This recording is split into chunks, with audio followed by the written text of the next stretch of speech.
Good evening, everyone, and welcome to the USD308 Board of Education and Hutchinson City Council forum hosted by the Hutchinson Tribune. My name is Michael Glenn. I am the publisher and editor-in-chief of the publication, and we are happy to present with you this forum so that voters in Hutchinson can best select who represents their ideas. We will have our Board of Education forum first, and with that, candidates will be given 1 minute to respond to questions asked by myself, and then there will be a very brief intermission so we can switch over from the Board of Education to the City Council candidates, and we will conclude with the Hutchinson Northeast District, I should say, City Council candidates.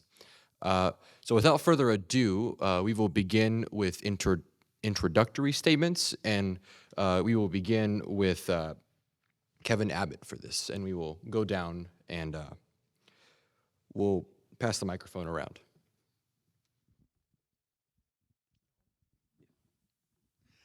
Hello, I'm Kevin Abbott. My wife and I, Deborah, came to Hutchinson 25 years ago, and I started as principal at Nickerson High School in 1998. I was there for 16 years, retired in 2014. That lasted about a week, and I took an interim position at Buhler High School as assistant principal and was there for 8 years and retired again in June of 2022.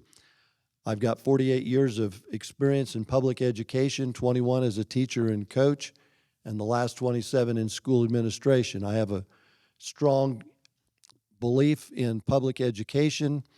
I've been going to the school board meetings here in Hutch since June when I decided to run. My experience working with boards and watching what they do here in the Hutch district gives me a lot of confidence that that board that is currently in place has done reasonable and responsible decision-making in support of students and teachers and patrons in the district. Not every decision has been popular, but I feel like the things that they have done has been very progressive and needs to be done, and so I think they've done a great job. And I hope to be able to represent USD 308 in the future. My name's Tad Dower. My wife Mel and I moved to Hutchinson 37 years ago with one child. We had 3 more after that. They all attended Hutchinson schools K through 8, or K through 12, excuse me, and received a great education. And that was really the inspiration for my prior service on the board. It continues to be my inspiration today because I realize how important this district is to this community. If we want Hutchinson to continue to be the place where you want to raise your children, we have to have quality public education. I think we have that. I think we have an outstanding district. My wife and I have both been actively involved in the community. My wife has worked for the district for more years than I can count right now. I have served on various boards throughout this community, including several boards involving the school district. I was on the Gowan Stadium Committee. I was on the Middle School Task Force Reorganization Committee. I've been on the Facility Task Force Committee since my service of 8 years on the board. So I think I have a good feel for what is going on in the district. I think I have a good feel for what our community needs from our school district and the ways that we can work together. I look forward to earning your vote. Thanks. I'm going to interject, sorry. We have a timer, and the yellow card is for a 15-second warning, and then the red card will be for stop. And I reserve the right to cut you guys off if you go after more than one sentence after the time has gone off. So, Darcy. My name is Darcy Canfield Riggs. I've been in the Hutchinson community for a total of over 26 years. I grew up here. I am a product of public education. I went to Buhler High School. My husband and I went to K-State, and we boomeranged back here to raise our family in this community because we have a lot of love for it. I have my master's degree in library science, and I am the youth services librarian for our public library. I enjoy my job. I get to work with children birth all the way through 18. I have the privilege to interact with our school district through my job. I also am part of a Girl Scout troop. I'm a troop leader this year, which is really exciting. I have done multiple things in our community, such as Leadership Reno County. I'm part of our Young Professionals group. I love this community, And I'm also the most recent board member for our USD308. I was chosen by the current board to begin service in June. So I'm hoping to stick around and continue the important work that I've already invested in quite a bit for our school district. Hi, I'm Gleysha Mendez Rosario, and I'm running because our children and our public education is really important to me, and I believe I can make a difference. I feel I bring a unique and diverse perspective. I did grow up in Hutchinson as a lower income student with a mother who mainly spoke Spanish. So I was a USD 308 student, and I benefited greatly from teachers that were there. I also have my son who is there now and who is benefiting exactly the same way that I did. When I was growing up, my mom didn't have a lot of resources, which is one of the reasons I would like to be a bridge for people and children that were like me and to help the families get the resources they need to be successful. Like I said, I want to be that bridge, and I want to be able to communicate what's going on to those families. I want to focus on recruiting and enabling our teachers in our district, and also financial literacy in our classroom. I have 10 years of leadership and financial experience. I truly care, and I really just want to give back. I'm young and I'm energetic, and I'm really excited for our future, so please vote for me. My name is Nick Hemphill, and I also agree with Gleysha. Please vote for her. I actually mean that from the bottom of my heart. And I'll gladly waste my whole minute here telling you that. But my name is Nick Hemphill. I'm a photographer here in the Hutchinson area. I also work for an injury law firm, Melinda Young Law, here in Hutchinson. I'm 43 years old. My daughter's 10 years old. She goes to Morgan. My daughter was born in Siberia. When we immigrated here, her and her mother, we really haven't had a lot of problems, but some of the experiences we've had in the last year with her going through some bullying and stuff just kind of made me kind of get a closer look as to what's kind of going on in the schools and kind of get a pulse from the different teachers and stuff that just made me get to the point where, if I really want to make a difference, I really just need to try to get involved. I'm very involved in activities at USD 308. You probably see me on the sidelines of football, basketball, a lot of things. I'm taking pictures for all these programs for free. Just to really try to give them stuff. So I don't really have any selling point why you should vote for me. Grew up in a mobile home, grew up in Nickerson, went to high school there, grade school, everything. I just want to make sure the kids, the families, and the teachers are all represented equally and fairly, and I just know I can do that. Not saying no one else can, but I just know I guaranteed can. So thank you. Good evening, I'm Gregory Scott Johnson, and I really want this position. I really want to win. I want to serve on this school board. I want to serve every student, every employee, every single school, and every patron of USD 308. I have very highly qualified for this position. I bring a Bachelor's of Music Education degree from Emporia State University, a Master's of Music Education degree from Wichita State University, and for 33 years plus, I have been teaching within the public classrooms of Kansas, and for 10 years in the institution called Friends University teaching art. Due to my my decision to become a professional educator, I have walked the walk, I have talked the talk, so I feel like I'm highly qualified for this position. And so I appreciate your vote on November 7th because you have many options in life. And one option is vote Johnson. I think I'm the only one here that has my notes on their phone. So I can handle the microphone and my phone at the same time. I'm Jeff Roberson, and I am running for a position on the USD 308 board.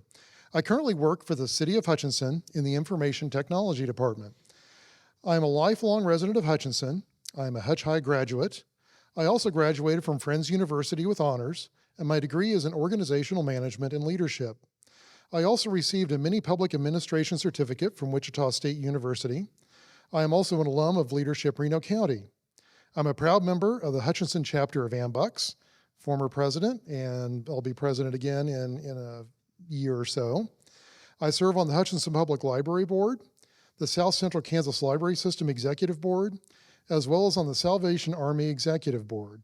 In addition to all that, I have also served as Troop Committee Chairman for Troop 313 for many years, even long after our son received his Eagle.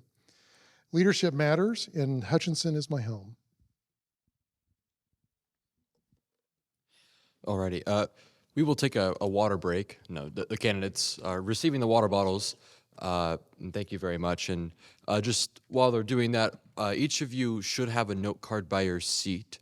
If you don't, there are some by the table over there. And if you are interested in having a question asked by myself, please direct the note cards to Gina, who is sitting here in the front row, and we can get those up here to the podium. So for our first question, what is your recruitment speech to teachers urging them to work at USD 308? And, we will start with Kevin. Well, I've done this as a principal, making this recruitment speech. I think it's more critical now than ever because there are so many fewer applicants for all positions. You'd have a better chance of hiring an administrator than you are hiring a math teacher, English, or social studies. So recruitment is critical. Also, the other piece of it besides recruitment is retention of the current staff you have on to keep the good teachers in your district so you don't lose them. Hutch is a great community, and I think you have to sell the community benefits to new people coming in because they're looking at more than just the job. They're looking for childcare. They're looking for housing that they can afford. They're looking for opportunities to grow their family and what things the community has to offer.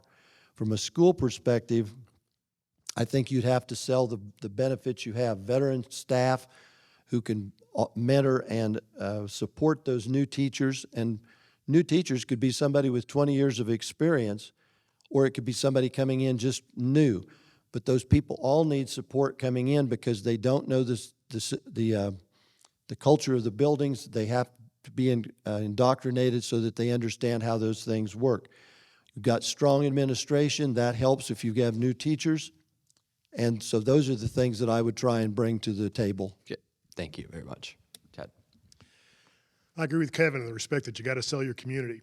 We have a great place to live, work, and raise a family, and that should be appealing to anybody. In addition, we have a district that is innovative and progressive. We've always made good investments in our teachers. We have extensive professional training, mentoring available. It's the kind of place that you can grow and develop in your profession. We've had a history of long-standing teachers in our district. You can talk to Hutch High alum, and they'll have a common teacher over the course of 15 and 20 years, and I think that speaks well both for those teachers individually and for our district, that we are able to identify, hire, and retain those folks. And I agree with Kevin. We got to retain people. We've got some really good teachers here that we've invested in, and we need to retain them. You're not going to find a better work-life balance than Hutchinson, Kansas. You live close to your schools. You can be actively involved in your community. We've got a 5A school with the advantages that we know exist in a little bit larger school, and yet we have that small town feel. And I think that's why you should come to Hutchinson. I will piggyback on the two before me and say that our community is a great asset to lean on. We have our challenges, no doubt, but Hutchinson has an overwhelming amount of community members that are working incredibly hard to tackle those adaptive challenges. We have young energy in our community that I don't want to see die down. We have opportunities for people to involve themselves in problem solving through our Leadership Reno County program, to network with people through young professionals, and to serve on various committees and boards or nonprofits and other organizations. USD 308 is the largest employer in Hutchinson, creating a network of partnerships and access to support. I think the decline in students going into the teaching field, we have to work on targeting those potential students with a Grow Your Own program like we're doing here with HCC, K-State, and WSU. I think that having mentors and experiences from our district teachers for those Grow Your Own students is a great asset as well. We have incredible educators that I trust with my own children who are in the district as well. We have 4 Salt Hawks with 1 recent graduate. And as a a board member, a parent, and librarian, I can say without a doubt that our educators are amongst the most hardworking and passionate and skilled members of our community. One of our parts of our strategic plan that we've highlighted this year is our culture and as a main focus, and we're committed to being inclusive and embracing diversity as a district. USD308 has a great history of providing opportunity and creating a culture in which our schools are safe, respectful, and welcoming. I think when somebody chooses to be a teacher and educator, they want to make a difference in somebody's life. As a USD308 student, I had an incredible teacher that did change my life. Her name was Janice Nelson. She is an educator that would check on me when I would have to stay home, that she knew my mother would work until 6 o'clock, so she let me be in her classroom. And I've had the same exact experience with my son. If I get there late, I know that he is perfectly safe with the principal there and with the teachers that he's had. These have been my co-parents, and they have made a substantial difference in my life. I think that our teachers need to know that they have our support. We have everything where we lean on each other, and that they would be an incredible asset to us. I think that feeling alone would help them want to stay and kind of make their positions here very meaningful. Last is we want to hear their voices. We've all said it and we've all done it. So I think that's going to be very important to know as well. I wrote mine like a speech as a recruitment speech, so forgive me, I'm going to read this because up until 2 hours ago, I was actually engaged in doing something else. Thank you, Rain, for canceling that. We went to school, You went to school to become a teacher. We have a job opening just for that. That makes us no different than any other number of schools you can or maybe have applied for, so why should you work for us? It's not because we have the best space museum in the world in our neighborhood. It's not because we have an amazing salt museum 600 feet below us. It's not because we have the state fair or host any other number of events. Our district has challenges. We have problems. We have shortcomings. But most importantly, we have potential. We have desire. We have the opportunity to make lives better every single day. You won't be here to maintain excellence. You'll be here to create it. You'll be making decisions and carrying out a vision with others just like you. So when the end of May comes, you'll be glad you get a break, but even more glad your work will carry on for the rest of your students' lives, no matter where they go. We don't just want teachers, we want difference makers. If you just want a teaching job, this isn't the place for you, but if you want a teaching experience where you have the opportunity to grow with your students, I think you'll find that here. That's our goal for the district, and that's the opportunity we're committed to make. Come, join our team and become a Salt Hawk. You can dig deep at Stratica. You can soar high at the Cosmosphere. But most importantly, dream big. John Cook, the head volleyball coach at the University of Nebraska, had hoped that 20,000 fans would attend an outdoor volleyball match at Memorial Stadium in Lincoln. Well, 92,003 fans later, the world record for attendance at a women's sporting event was shattered in August of 2023 in Lincoln due to a dream. So join our team, bring your dreams, and let us coach you to show you that the impossible will be possible. And soon you'll be telling everyone that Hutchinson, that there is no place like Hutchinson. Somehow I feel like mine's not going to be as inspiring. 308 is a great district. My wife and I, as well as both of our children, graduated from 308. 308 is under good leadership. The mission statement is perseverance, compassion, integrity, and innovation. This can be seen in the innovative things done at Hutch High, as well as the lower grades. We are innovative and look for new ways to improve the education of all of our students. Alrighty. Thank you very much. And we'll start with Tad this time. And then we'll work our way back, and Kevin will be the last one to answer this question. Question number 2 is, do you support the restriction or ban of specific literature from classrooms and school libraries? Tad will begin. I have faith in our district Don't make sure the mic's on. Must have been Jeff. Yeah, he's always causing trouble. I have faith in our district leadership, our building principals, and our teachers to teach appropriate materials. I have faith in the process that is used to put materials into our libraries and media centers. I don't have any reason to sit here today to think we need to undertake a ban. I also have faith in the process. If there is something that a person finds to be objectionable or not suitable for their student, that we have a process for that. And so I'm not going to be chasing the headlines of the day. I trust our staff. I trust our teachers will teach appropriate materials. Darcy? I love this question, first of all. Thank you. As a librarian, I feel like it is my responsibility to provide literature for our community. I do not support restrictions or bans of specific literature. Reading is a foundational skill critical to future learning and to exercising our democratic freedoms. I believe our students deserve to see themselves reflected in the classroom and library books that they read. I trust in our librarians, teachers, staff, and admin to follow our policy and our vision of today's students prepared for tomorrow's world. Limiting a student's access to literature will not protect them from the complex and challenging experiences they may have in their lives. And I believe books are the greatest tool to help students strengthen their critical skills, their critical thinking skills, their self-awareness, and to empathize with others. All of these qualities align with our core beliefs at USD308: innovation, compassion, integrity, and perseverance, and our mission to educate and empower every Salt Hawk for life.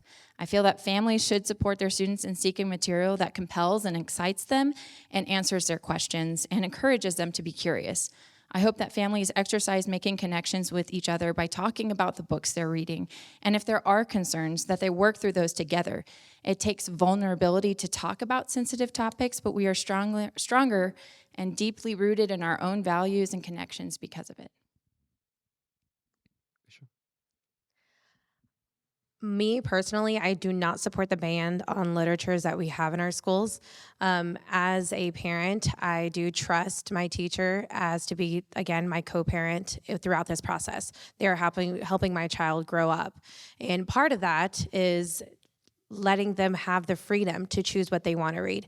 Now, I think these should be resources for them, resources that should be in libraries. I don't believe that they should be all in classrooms, but I do believe that if my child wants to read something that he's curious about, if there is a hot topic that he just maybe doesn't feel comfortable talking to me to, I want him to have that there. I want him to have people he can speak to about it. I want him to talk to about it with his colleagues. I want him to see himself in a book, in a story, whether it's a fantasy story or whether it's nonfiction. This is something that I believe is very beneficial for them, and I believe that reading can be just a great thing for not only them to help adapt into this world, but also be successful. I am a very strong advocate for the First Amendment, and I'm not a big fan on banning anything. Now, I'm not a fan of fake news. I'm not a fan of, slanted and kind of propaganda type of stuff that some organizations or maybe some people will have. I think every single teacher that takes on that job, they're professionals. They do know what they're doing. They may make a bad decision in some regards of their career, but I don't think it's really the responsibility of everybody else to tell them what they can and can't have in the schools to do that. I think it also falls on the parents for us to teach our kids and have the conversations with them. I think them being shielded by certain topics at school doesn't necessarily prepare them for when they come across those topics when they become adults. Now, I'm not a fan of schools telling kids how to think. I think every student should be a free thinker. And I just think having all that different type of material can actually help them become that. When I was a junior, is this on? It's not very loud. When I was a junior, Mrs. Thompson had us read Stephen Crane's The Red Badge of Courage. As a senior, Mrs. Jacks had us read Auschwitz by Nishlis and Solzhenitsyn's One Day in the Life of Ivan Desanovich. So if I had not been a junior or a senior and mature and emotional in my development at that time and had those mental and emotional capacities, I would not have been able to handle the crux of those books. So teachers should know this, like where their students are, what their mental capacities are, what their emotional capacities are during their development, and work within those specific abilities and capabilities and capacities. If literature doesn't meet those, then it shouldn't be taught. And if it needs to be banned, like I can't imagine having a Playboy in an elementary classroom or a high school room. So some things I think should probably not be in there.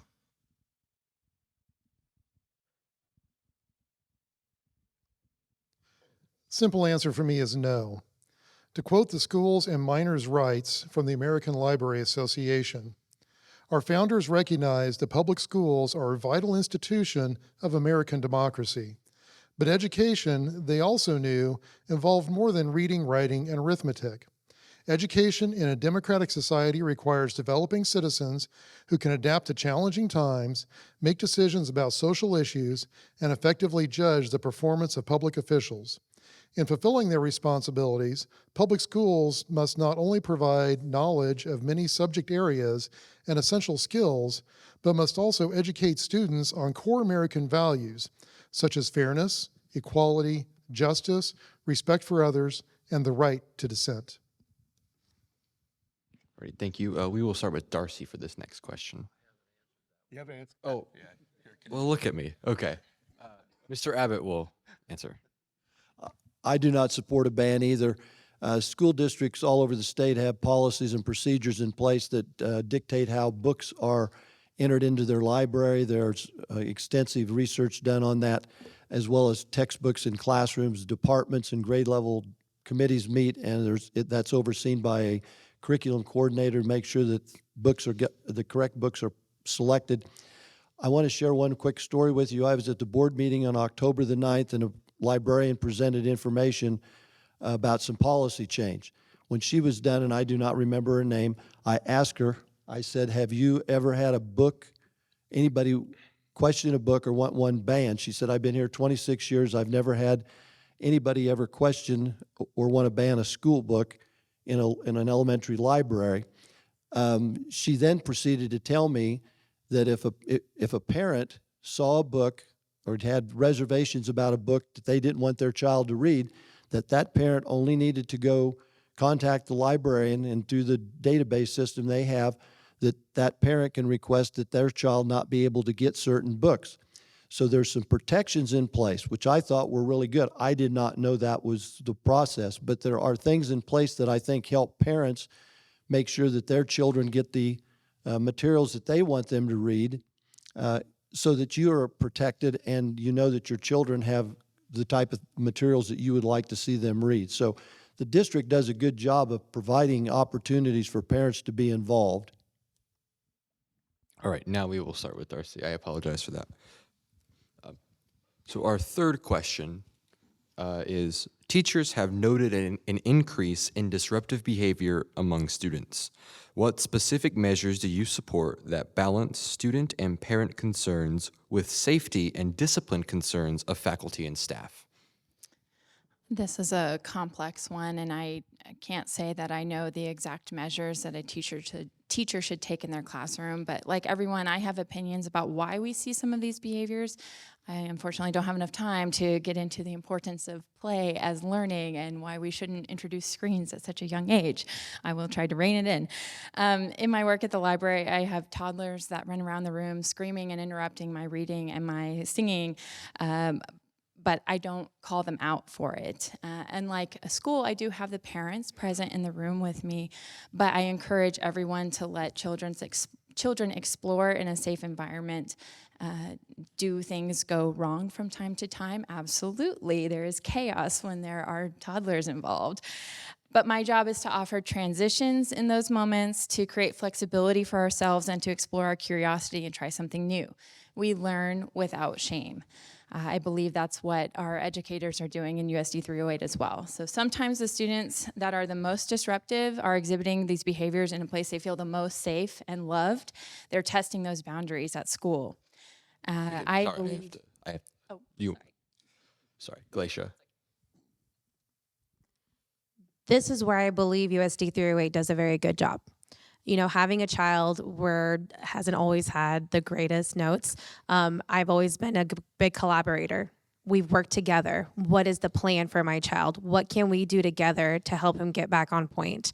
There could be times where there is just maybe a mental behavioral need, is an emotional need, and they have went through the processes for me to discover and pinpoint what we can do better. I believe that our teachers do a great job at this, and I want our future families and future teachers to keep doing this. They should have authority. Teachers should have authority with these kids. That way they're not disruptive with the class.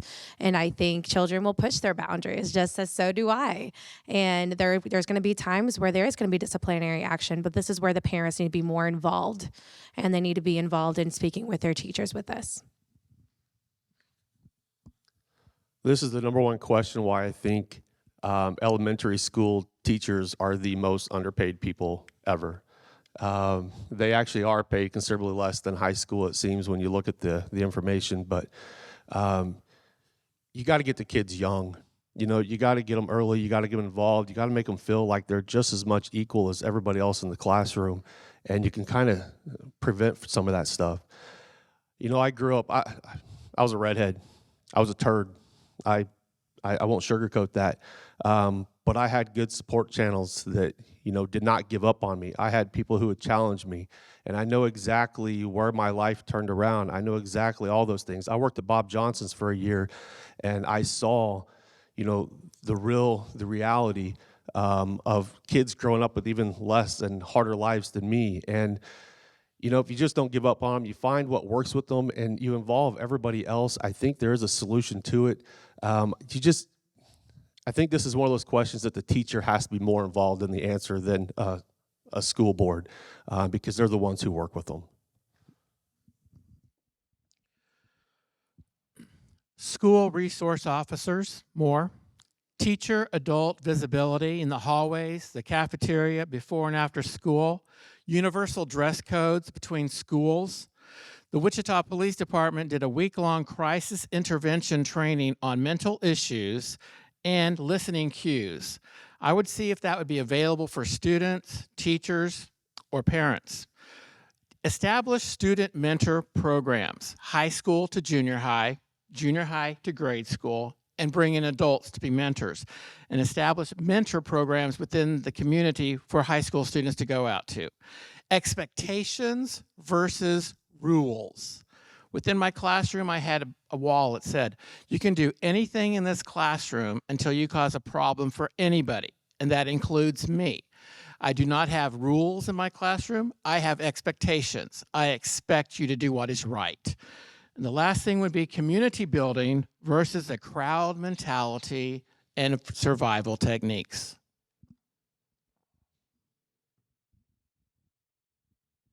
This is a difficult question because I am not a professional when it comes to this area. But my understanding is that Lincoln had a really good model to work with disruptive students. And I get that from visiting from some of the PTA folks from Lincoln. They have since implemented the same strategy at McCandless Lincoln with success. This might be a good strategy to implement district-wide. Additionally, Michael Linson has a method called Smart Classroom Management, and this might be a model the 308 can look at that possibly could improve disruptive behavior in the classrooms. I think the big thing is giving our faculty and staff the resources they need to be able to better address those issues in the classroom.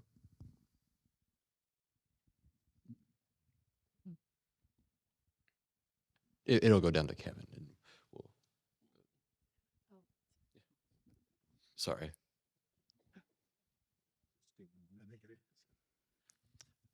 I've done this for a long time with school discipline. Parents and teachers want the same thing. There's not a distinction there between the two. Parents want their children to be safe. Teachers want a safe classroom environment as well. Parents want their children to be able to learn in an environment where there are minimal distractions, and teachers want the ability to teach in an environment where they're not distracted from doing their job. Kids are going to be kids. There are problems that are going to exist. Teachers are going to have to confront those situations, and I think that's a critical element in this, is to get a handle on these situations early, to be concerned enough to contact parents, and I'm not talking necessarily about emailing a parent, but getting on the phone and calling and talking to parents. Those are all critical elements to being able to help foster a positive environment in the classroom, keep students safe, and allow teachers to be able to do their job. Public schools tend to mirror the communities they're in. If you have disruptive behavior in the classroom, you've got disruptive behavior in the community. It doesn't take you long to look around and see social media and the type of news reporting that's going on, and we've got disruptive behavior. We need to engage parents. I agree with Kevin. We need to start that early and often. Whether it still exists today, I'm not sure, but Allen Magnesville used to have a contract with parents. If you were admitted to go to Allen, you had certain responsibilities. You had to volunteer so many hours. You had to be so engaged in the process. I'd like that for every school in the district. I'd like to invite parents into our classroom. I'll let teachers decide whether they ought to be observers or actually helping, but I think it would help parents to see themselves what is going on in the classroom, so that when we're beginning to talk about discipline and what we can do to help correct that behavior, we've got that parent support. We've only got the little darlings for about 7 hours, okay? We're not going to get everything fixed in that time frame. We have got to engage our parents. Alrighty, so, and we'll start with Gleysha for this next question. This is an audience submission. And all these will be audience submission from now on. And how specifically will you support diversity, equity, and inclusion? This is a very important subject for me. I think schools are made up from individuals from various background and culture experiences. Like the business world, it's the responsibility of the school's leadership team to spearhead diversity, equity, and inclusion. I think in schools, it's a component to make learning environment truly thrive. I want to be able to see a diverse faculty that can offer a unique kind of support of students for historically underrepresented backgrounds. I would like our students to see themselves within their leaders in their classrooms. I am part of the Human Relations Commission, so I try to, even in my community, my backgrounds, to teach the language. You know, there may be a word that their teacher is saying that doesn't really make them comfortable. And I want to be able to give that education to them and be able to be a part of that collaboration.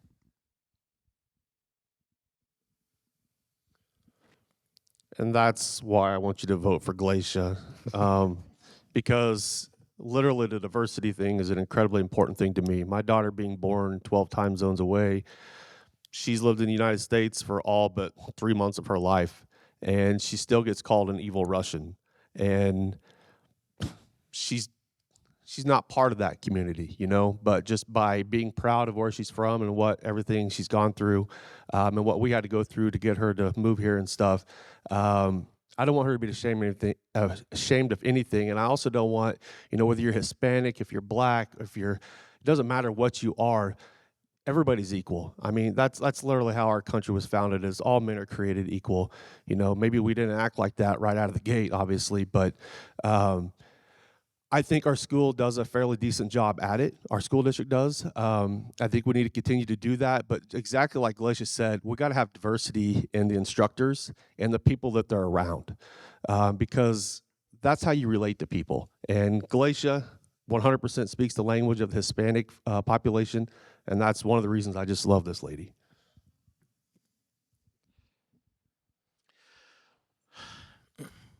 I just constantly want to know why we keep having to put all these labels on people. Why do we have to keep putting labels out there? In a kindergarten class, those kids don't care what you look like.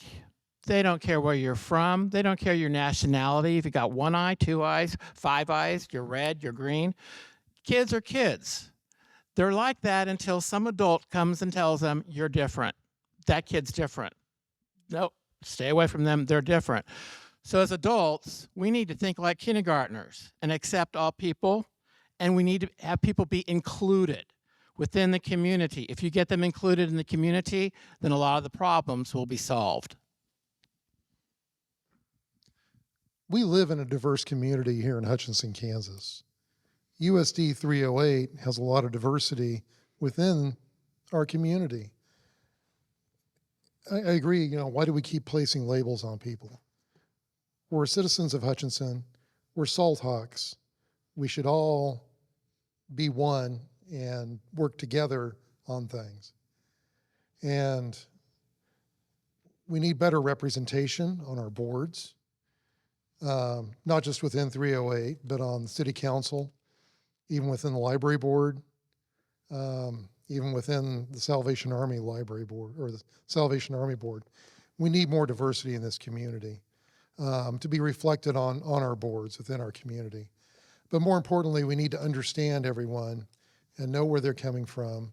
And so diversity and inclusion is very important to us to be a functioning society and to work together for a better good.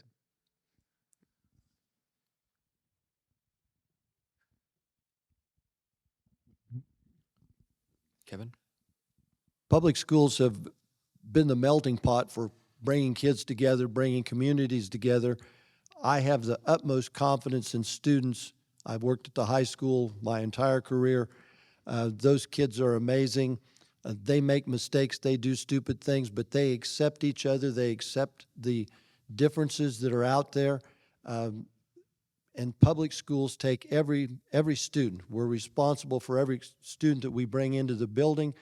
We have kids with disabilities. We have kids with issues about their confusion about maybe their gender or their sexuality. Kids are very accepting and will help each other. And I think the great thing about schools is that we are doing a great job of helping bring kids together and making society better. I have a lot of faith in those kids, and I think that they will do great things for us, but it's like what Nick said, he isn't the same person today that he was when he was a senior in high school, and none of us are, and I think that's the great thing about public education. I was on the middle school task force, and one of the things that became abundantly clear during that process was that we had a couple of middle schools that weren't serving the interests of our students very well. They felt segregated. They felt like they were typecast, and we needed to change that. And my wife and I had the pleasure of hosting a Halloween party at our house with our daughter, who was the first group to go through the now HMS 7 HMS setup. And we were picking up kids and returning kids home from the far south end to the far north end, east, west, every color. And as we watched that group, they had a great time. They had a great time. Sometimes you got to let the younger folks lead. We're going to be okay, folks, if the adults in the room model the correct behavior, that we're going to respect and be inclusive. Our young people get it. We just need to let that happen. One of the things I love about the Kansas leadership principles is that we should engage other voices. I have my own identity, I know it, but it's important to me to hear from other people with different experiences than mine, with people who have experienced barriers that I will never experience because of my privileges or how I've grown up. I respect that there are people who go through these things, and I want to know what matters to them, what's important to them, because our children are also going through those same things. These families that we have in our community, we all have a shared goal in that we want Hutchinson, Kansas to be the best place to live. We want our district to be high achieving and to give our students the best experiences, the best opportunities possible. The only way that we can achieve that is through working together, listening to each other, hearing our stories, and being an ally for each other. Diversity, equity, inclusion improves cultural awareness and critical thinking, and I support training staff to relate to our diverse students and families. Thank you. The next question, we will start with Nick.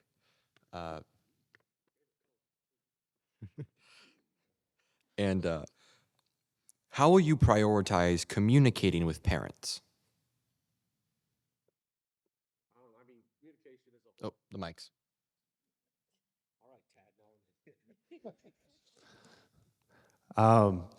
Communication, that's the ultimate priority, to be honest. I was thinking today how often, my daughter we go to parent-teacher conferences, and we just hear for 10 to 15 minutes just how amazing our daughter is. And, every parent wants to hear that. But then there's probably a student coming in after that who probably needs more than 10 minutes because they've been disruptive in the classroom or they're having struggles and stuff like that. So I really think parent-teacher conferences is a great thing for the communication and kind of seeing where students and everything is. I just think that we could probably utilize that just a little bit better and, use it as needed. My daughter's teacher, we love her. She'll text. She has Facebook groups, always keeps us in the know and always keeps the involvement and shows the excitement going on in the classroom through those private groups. So I think we do a pretty good job. I just think we got to make sure we continue communicating with the parents, no matter if it's good news or bad news. Thank you. Sorry. The first thing would be a phone call. Obviously, a phone call would be the quickest way to get a hold of a parent. Texting, sometimes you get a hold of them, sometimes not. Correspondence is very, very important to send home. Also, Facebook pages could be a way of communicating with parents. Also, I think on inviting parents to come into your classroom to visit, to help within your classroom would be also a great way to correspond and help communicate with parents. I was thinking using a supervisory model. It seems like, in visiting with my wife today, she was working on evaluations. It seems like, when we talk about parent-teacher conferences, it's kind of this one-off formal, periodic thing, much like we do in business, in industry with, employee reviews. That's the formal process. But I think also it's a day-to-day type thing. And how do we manage that communication? Well, phone calls are great, but if they're at work and they can't get away, even if they're a parent within 308 or a teacher within 308, they just can't randomly take a phone call about their kid. So the communication method needs to be tailored to whatever is going on with that parent. And, maybe it's in the evenings, maybe it's early in the morning, but it needs to be more tailored. And the kids that are less disruptive probably need less, that communication. But I remember, notes getting lost in backpacks when I was a kid. Sure, we had the formal, we had the correspondence, but it just magically disappeared, or, you dig it out of your backpack, 3 weeks later when it doesn't matter.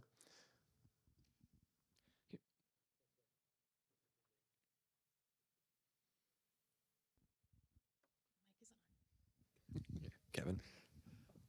Well, I'm a big believer in communication. It goes both directions, though. We need parents to communicate with us at school, to give us information about their children when there are things that are going on, whether it's the dog dying when they get ready to come to school and they need to let the school know, if there's deaths in families, if the child is having some kind of an issue that may affect their ability to learn.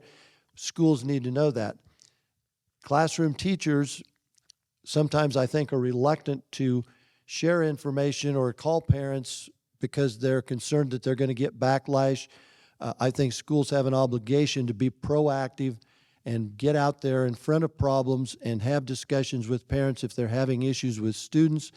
I would agree with Jeff. I think there are times that parents aren't available, but personal communication is much better than trying to formulate an email to send to a parent that may be misinterpreted. Pick up the phone, have that conversation with the parent so that both of you have an opportunity to express your opinions and get the ideas across. Only got a minute, but a couple of anecdotal stories. There was a smaller district that made a huge point to have teachers reach out to parents at the very beginning of the year before there's ever a problem. Because you don't want that first contact being, Johnny did something bad in class today. You want to start off with a positive relationship. Mel and I's oldest daughter, Charlie, started her teaching career at Park Hill District up north Kansas City. And she would tell us time and again the struggle in getting a parent to communicate with her. I want to talk to you about your child, and the parent doesn't respond. And so when we figure out the magic sauce of communication, please share it with everybody, because that is the key. I am pleased to hear plenty of stories locally of parents having almost constant communication with teachers. Not quite sure how the teacher's pulling that off, but they are making those efforts. And so we need to be transparent. We need to celebrate the good as well as the bad. If the only time you're calling is because Johnny's done something bad, and I love the way that first story ended. They reached out to this parent. Apparently Johnny had a bad year the year before, and that parent's shoulder slumped and his head fell down, and he was worried Johnny wasn't going to come back to school. It's like, no, we want him. We just want to have a good relationship here at the beginning of the year. So I encourage communication in any way. Gosh, with all the ways we've got to communicate these days, I can't believe it should be a problem. I agree with Tad. There are a multitude of tools to communicate. I would say that one of my favorites I've noticed from the first grade classroom at Graber is a lucky duck note that I get sent home with my daughter Margot, who's in first grade.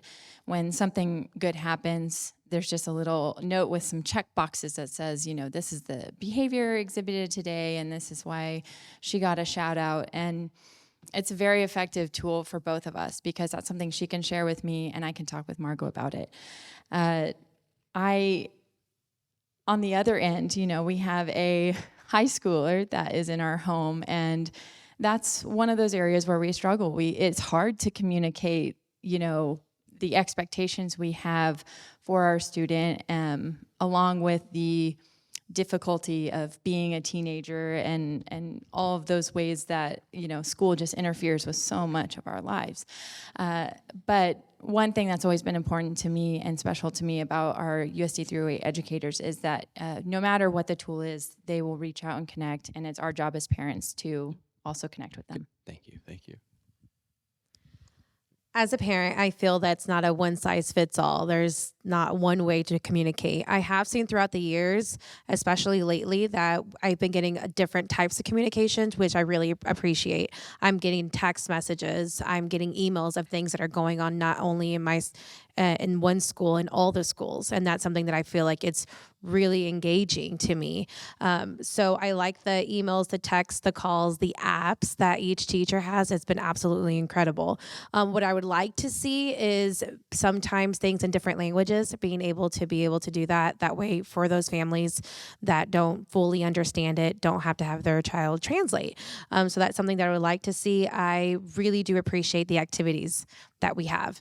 I am a big bingo night person at Graber, and I love going to those things. I think those activities that bring those families in can really fortify those relationships that you have with your educators and with your staff. So I would like to continue to see those and those different experimenting with different methods as we are now. Okay. Greg. Yep. Greg will answer, then we'll begin with our next question. Sorry. We're figuring it out as we go. So, next question. State testing scores are extremely low at Hutchinson High. What three things would you do to raise scores?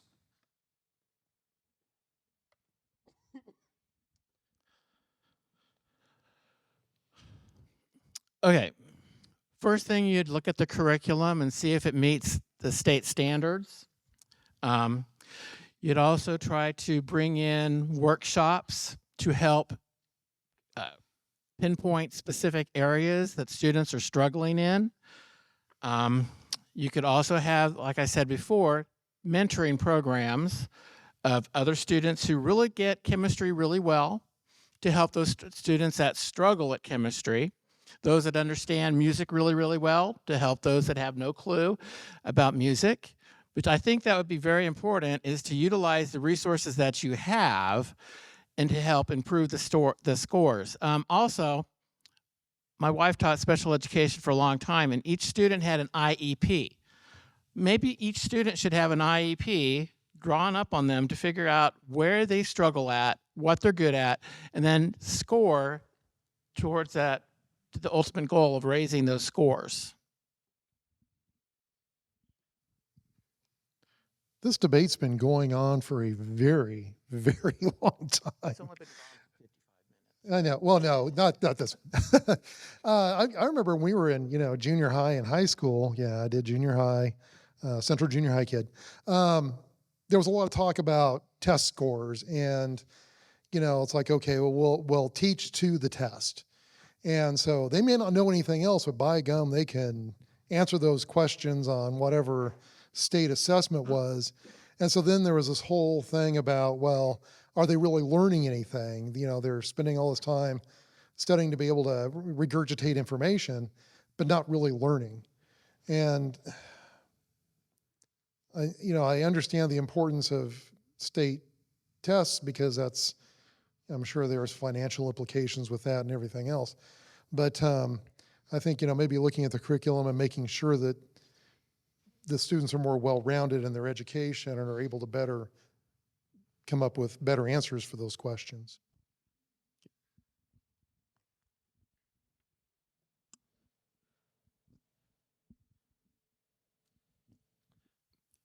I could list a variety of different things that could be done to improve the test scores if that's the only criteria we're really looking at that we think predicts success of our schools and of our students.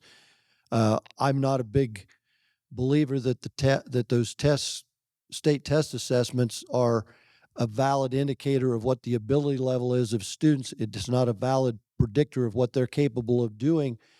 What it does do is kind of taint a school, creates competition within this county between the schools because people look at it and they say, well, we're higher than this school or lower than that school. I think there's better things that we can invest our time and money in preparing students to be successful in whatever level of occupation they want to go into. I think it was Mr. Avey at one of the board meetings said 14% of the students that graduate from Hutch High go to college, 36% go into some kind of vocational training program, and the other 50% go right into the workforce. That's where we need to be worrying about taking our time to find out what we need to do to prepare those students at all three levels. Test scores are a data point. It's just one thing you look at. Unfortunately, in today's world, it's the only thing some folks want to look at. So we need to do better. It doesn't start when they're in high school.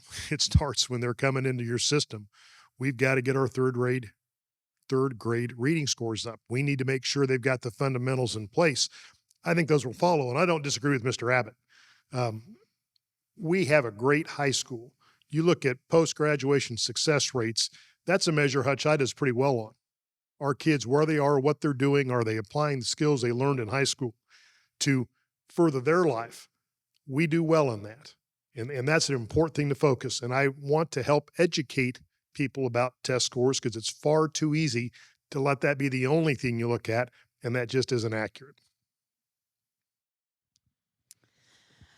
I agree with Mr. Abbott that, there are some moments where we are reflecting on data points and different things in order to talk about our success. But I will say I'm a Buehler graduate, and I chose USD308 for our students in our home because I think that 308 has a wonderful amount of opportunities, and those are other ways that we can achieve success or measure success.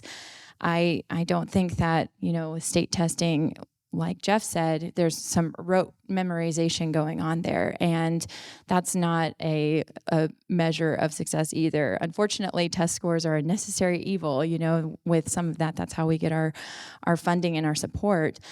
I would like to see more support in the curriculum that we choose, such as, we've chosen to do a letters program that talks about the science of reading and how we can support some of our at-risk students who are trying to better those skills that maybe we've dropped off because of this global pandemic that we went through. So I think that USD 308 is on the right track to provide some of those opportunities to raise test scores, but like has been mentioned already, I don't think that's the only measure of success. The 3 points that I want to highlight is I want to make sure that we're empowering our teachers. I want to ensure that they are getting the resources and the trainings that they need. Are we giving them all the tools that they need to be able to teach the curriculum that they are given? I think that's a really big major component. And if they're doing bad on their tests, I believe that they're probably doing bad in the class. This is where you need parent involvement early on. If there is something going on, then what are we going to work with together to get our child up to standards to be able to test well. And last, I think our high school students are that generation, they're dealing with mental health issues. They're battling with these complex conflicts that they have and traumas. We have great resources for that. Are they aware of that? Or do they know that we are willing to help them overcome it so they are able to be successful, not only emotionally, but also with their education?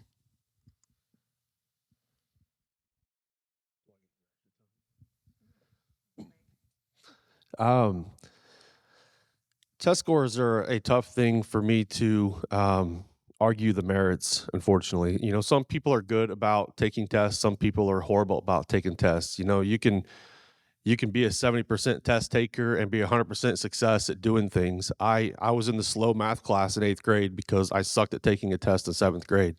I was done with calculus at HEC by the time I was 16 years old because I knew the material. I know how to do those types of things. So it's a kind of a relative topic, unfortunately. But I know test scores are important when it comes to state funding, when it comes to comparing yourself to other districts and things like that. I would just have to ask the teachers, what has changed since the last time we had high test scores? And maybe is it cell phones? Is it social media? Is it in Hutch High, you're allowed to have someone deliver coffee to your room? Or what is it amongst those things? And that's the type of stuff that I think we would want to maybe evaluate if we do want to get those test scores back, just see what has changed since the last time. Okay, then it'll be Jeff next. What can USD 308 do to prevent the school to prison pipeline? That's the question. Yeah. Oh, sorry. What can USD 308 do to prevent the school to prison pipeline? It's a complicated question. I think like Gleysha was mentioning, there is a lot of mental health. There's a lot of trauma out there. I think offering better support for our students with mental health, also with life skills. Maybe some of the example they see, one or more parents are in prison. So that's kind of the life they know. We need to be able to figure out a way to break that cycle with those kids. Whether we, kind of guide them toward a particular career that maybe better suits them, whether it's, the trades, plumbing, electricians, woodworking. Those are all important skills to have. And that would be one way that they could maybe break out of that particular cycle.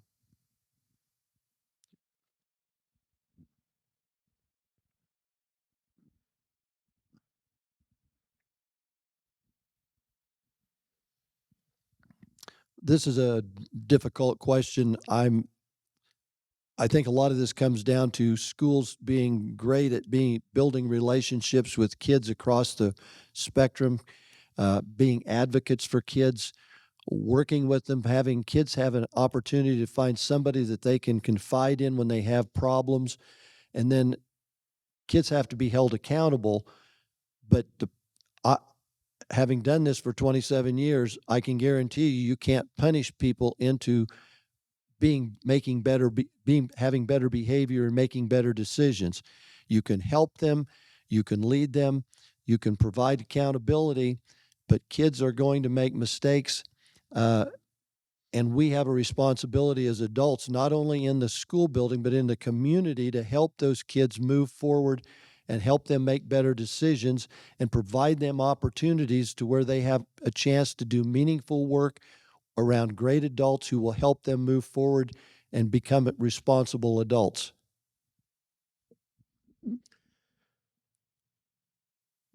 I'd like to talk to the author of this question because they have information that is not available to me. I don't think we have a school to prison pipeline. We undoubtedly have some folks, sadly, who end up there.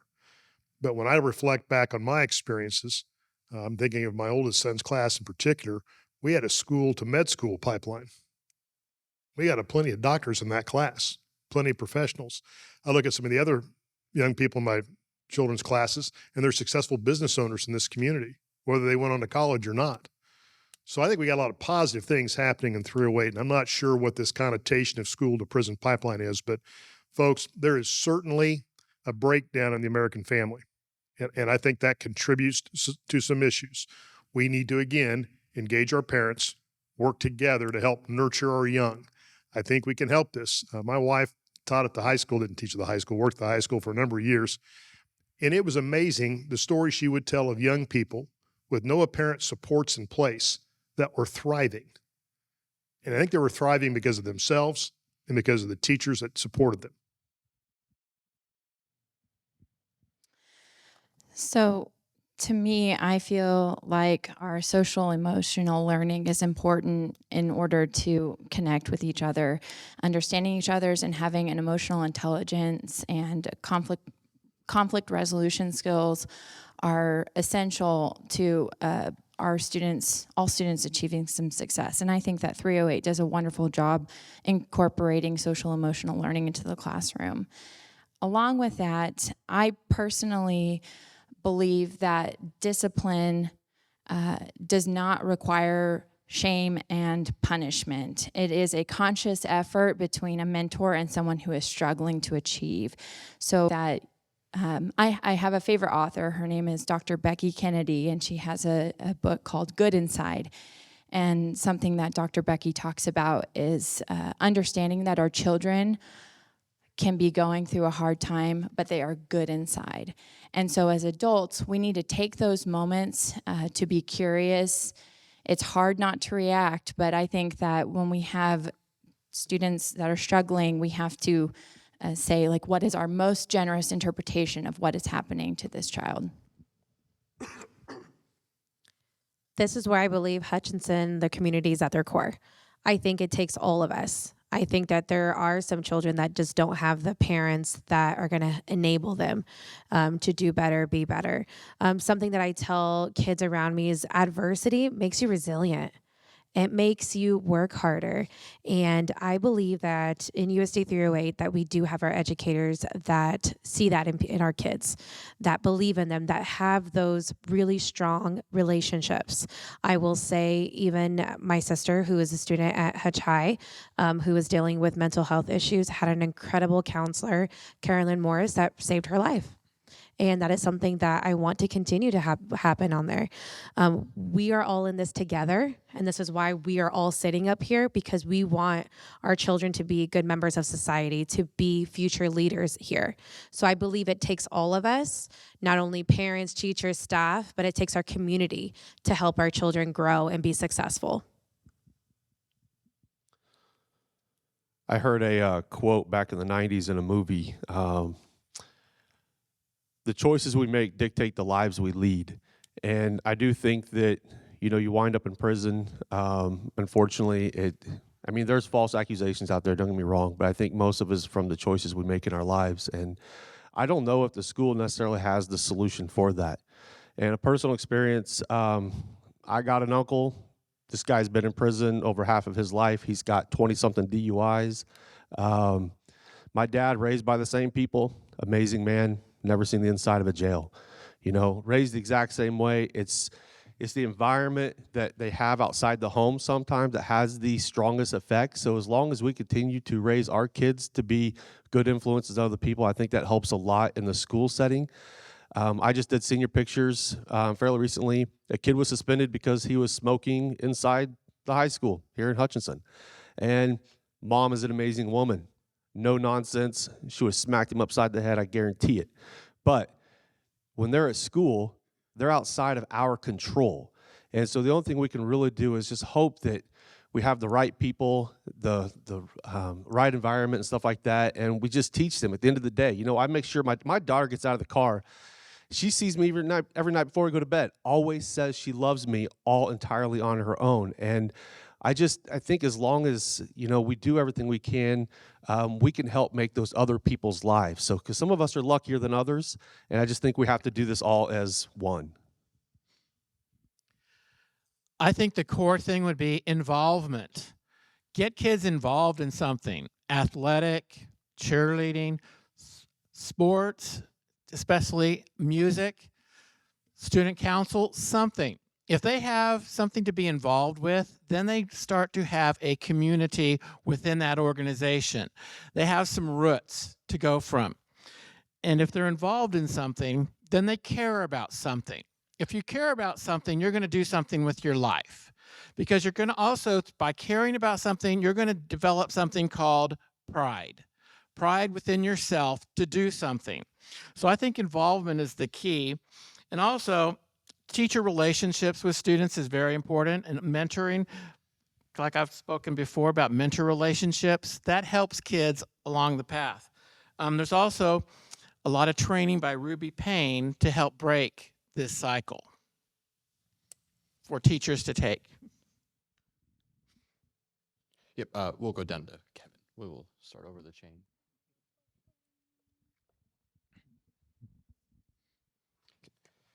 Our next question is, how would you engage parents more in the education of their children?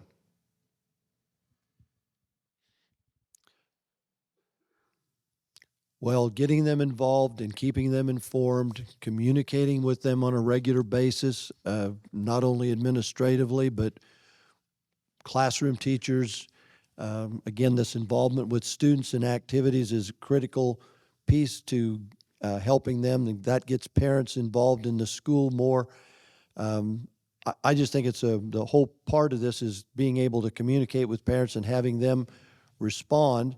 And parents need to trust schools by communicating with them and giving them information, and then allowing schools to work with their children to help them overcome some of the things that they're dealing with. If the school is not aware of a problem the child has, that makes it more difficult. Teachers are really good about paying attention to their students, and they know when there's a problem going on or if there's something that's off in that particular day, and they can help by letting that parent know. And I've even had situations where the student will come in and tell me some pretty personal information, and then I either have to encourage that student to talk to the parent about it, or I tell them I'm going to end up having to talk to your parent about this as well. But it's all a matter of communicating and keeping the parent involved in the situation. It's a challenging issue for teachers. My wife was involved in every aspect of our children's schooling. She was every homeroom mother. She was volunteering for everything.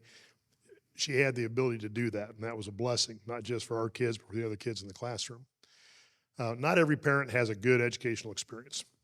Some folks don't look at school the same way that many of us look at school. And so I think we need to consciously be reaching out and welcoming, because we want that parent involvement. No matter what their experience was, we can help them help their child have a better experience. And I would like to think they'd be motivated by that. So it is constantly putting yourself out there. God love teachers, because it's not easy to do that sometimes. Sometimes you get rejected. But we just got to keep plugging away, keep our eye on the ball, and engage with each other for the benefit of our students.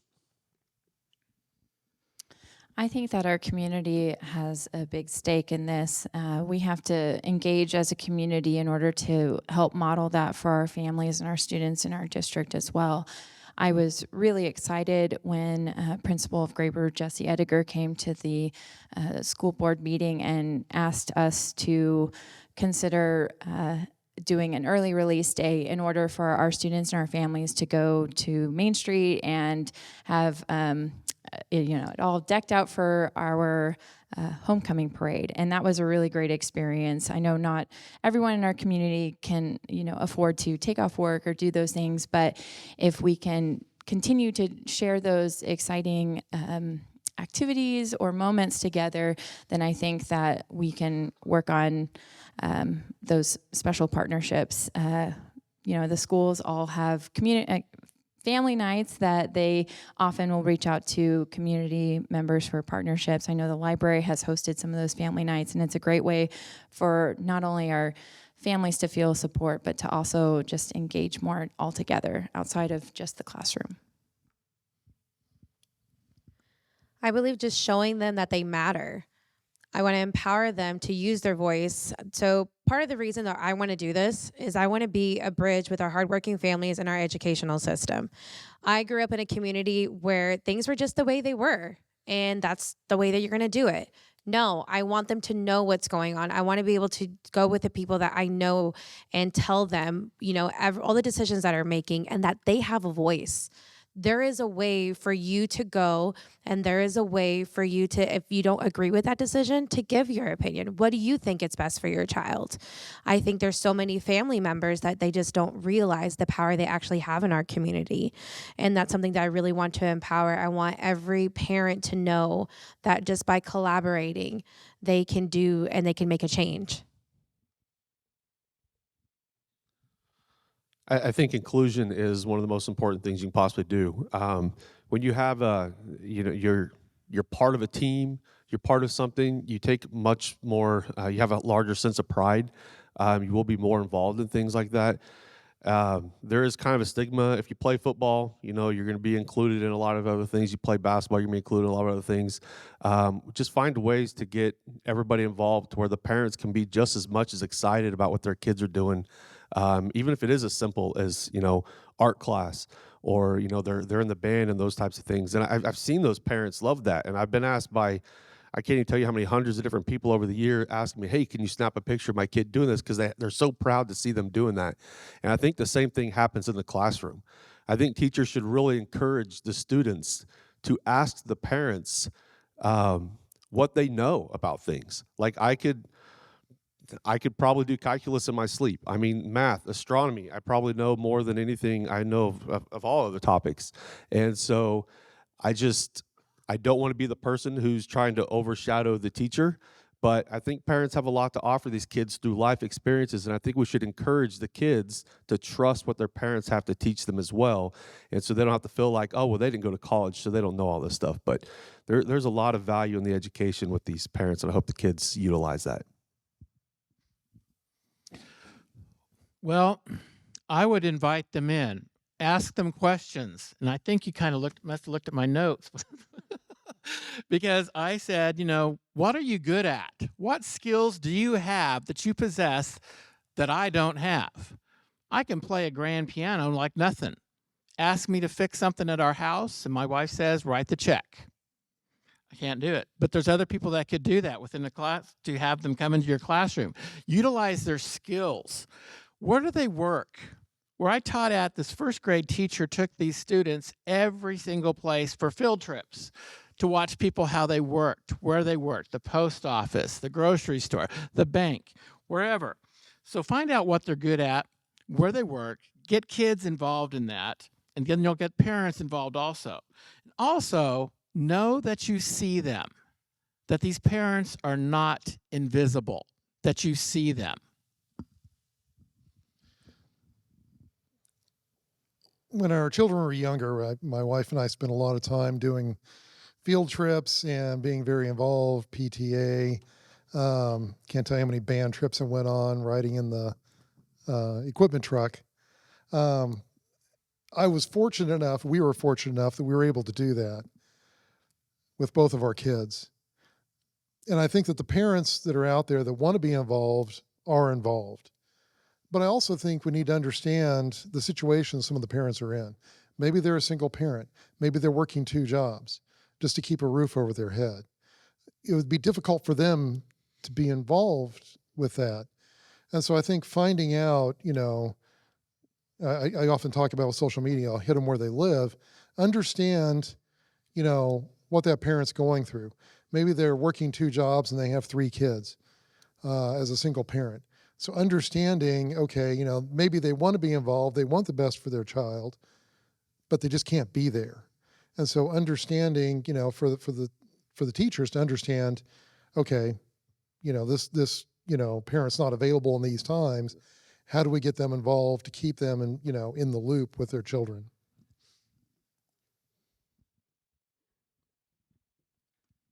Pass it. Tada. So with that, if we can do concluding statements from each of the candidates, same time limit, 1 minute, and this will be your final chance to speak. So, All right. Well, thank you guys for being here tonight. Lots of things to do on a Wednesday night in Hutchinson, and sitting in a forum, listening to 10 people talk is not always the idea of a good time, but I appreciate you being here. I hope you gather some good information tonight. I'm asking for your support on November 7th for a term on the school board. Thank you. What Tad said. No, I'm just kidding.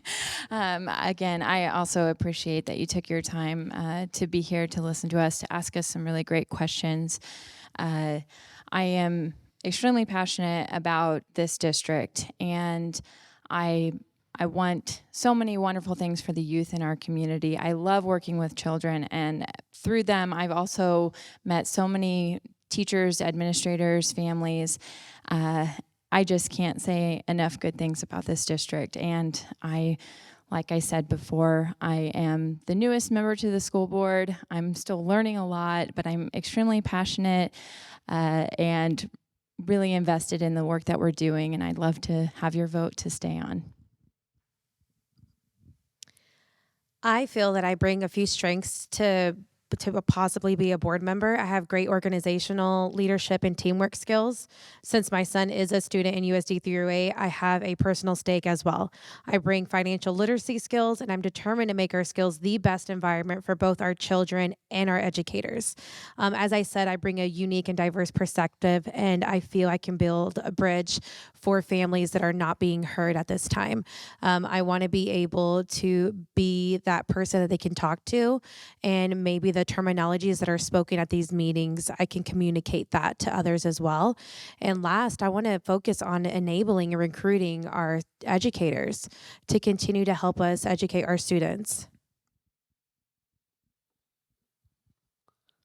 I'm the worst person in the world to promote myself. I'm not asking for anybody's vote. I'm really not. I just want you to vote for what you think is right for the district. I really don't think you're going to go wrong with any of these people. And if I lose this, I really don't feel I can lose it, because the people who win and lose this is literally the District of 308, But I really think no matter up here, whoever gets this, I think they're going to be in good hands. Even with Lance absent, I've never met Shantine. I'm sure she's an amazing lady. And also, who else is missing? Valerie's here. I think you guys are in good hands, regardless of who wins this. But I do still strongly feel, and I got at least 15 seconds, this is great. This lady looks like the underserved. She speaks their language, and she really does have a heart of gold. Yeah, sorry, Angie. But no, I really do mean that, and I really do think everybody else up here, they're amazing people. I ran because I was concerned about maybe not having good representation, and I feel very confident we do regardless. So if you elect me in, I'll do my best, but if not, I'll still support everybody up here. Thank you very much. As an educator for 33 years, I loved what I did in the classroom. I still have those long-term relationships with students that I started with in kindergarten all the way through 12th grade. I taught at a small 1A school, and I had kids from kindergarten all the way through 12th, and I still hear from these students, and I still go to their weddings, but I built those relationships. And I think that's one thing that I want to do as a school board member, is build those relationships and help build those relationships within the schools. By being out there, going to the schools, seeing what's working, what's not working, and not being afraid to just say, well, I'm a school board member, so I sit behind the table. I'm going to be out there, because that's the kind of person I am. I'm real. I'm not fake. I will tell you what's good. I will tell you what's bad. My students sometimes called me Simon Cowell when it came to listening to their vocal solos, because I told them if it was good and I told them when it was bad, but they appreciated that. So thank you. Thanks everyone for coming out. This is not an easy decision. I'm struggling myself with we can only vote for 4 people. And there are a great group of candidates here. I am asking for your vote. Leadership does matter, matters to me. And leadership in the district is very important for our students, our faculty, staff, moving forward. And if I am elected, I will do my best. Sounds like a Boy Scout thing. To do the best I can for the district and to offer that leadership to everyone.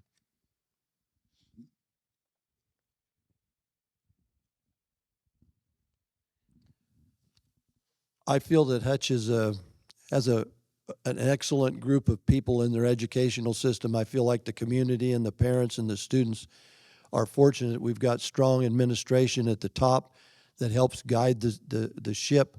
There's good administrators. I've worked with a lot of them over my course of time here at Nickerson and Buhler, and they're all of them committed to helping students, even though they're moving from one building or one district to another. The teachers all over this county work hard to try and do what's best for students, and they move between districts. I think this is a great opportunity for whoever gets on the board to help maintain and move forward the Hutch district. And I'm like Nick. I think there's a lot of people on this board, on this group, that will be good board members if they're elected. Just remember that there are 4 board members that have to be elected out of the 11. So you've got multiple people up here that may have an opportunity to serve. So don't forget to vote for 4 on November the 7th.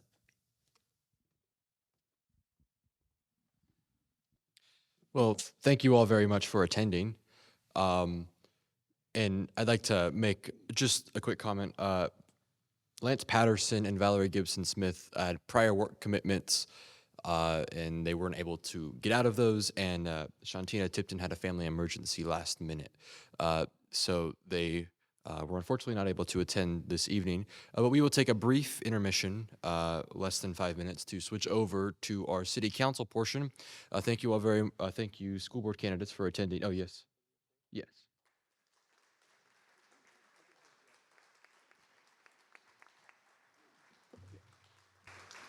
I just want to say really quick here, I'm so proud of Michael and his team of what they're doing. I worked at the Hutch News for 13 years when we all got sold.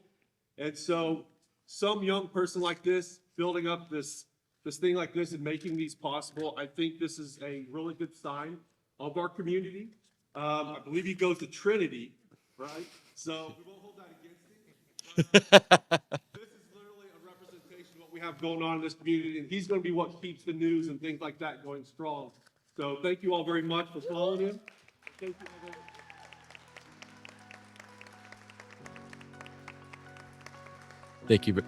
Thank you very much. So please let us switch over, and thank you very much.